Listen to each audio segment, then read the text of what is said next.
இலங்கையிடம் இருந்து கச்சத்தீவை மீட்பதற்கான நடவடிக்கைகளை எடுக்க வலியுறுத்தி பிரதமர் மன்மோகன் சிங்குக்கு முதல்வர் ஜெயலலிதா கடிதம் எழுதியுள்ளார்.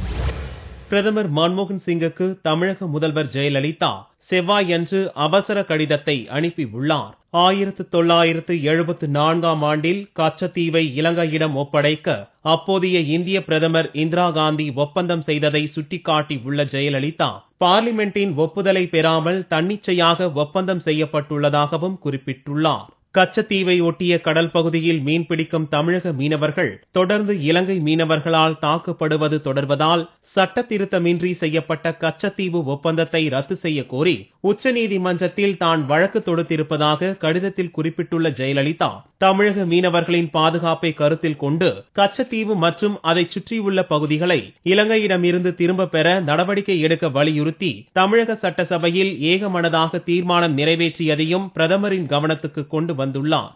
பூகோள ரீதியாகவும் கலாச்சாரம் வரலாற்று ரீதியாகவும் கச்சத்தீவு எப்போதும் இந்தியாவின் ஒரு அங்கம்தான் என்பது தமிழக அரசின் நிலைப்பாடு என்பதை உறுதிபட கடிதத்தில் தெரிவித்துள்ள ஜெயலலிதா, கச்சத்தீவு மற்றும் அதை சுற்றியுள்ள பகுதிகளை மீட்பதற்கு தேவையான அவசர நடவடிக்கைகளை எடுக்க வேண்டும் எனவும் பிரதமரை வலியுறுத்தியுள்ளார். கச்சத்தீவை மீட்டெடுத்த பிறகு சர்வதேச கடல் எல்லையை மறுவரையறை செய்ய வேண்டியது அவசியம் என்றும் வலியுறுத்தியுள்ள ஜெயலலிதா, அவ்வாறு செய்வதன் மூலம் பாரம்பரியமிக்க கச்சத்தீவு கடற்பகுதியில் எந்தவித அச்சமும் இன்றி தமிழக மீனவர்களால் மீன்பிடிக்க வழி பிறக்கும் என்றும் தெரிவித்துள்ளார்.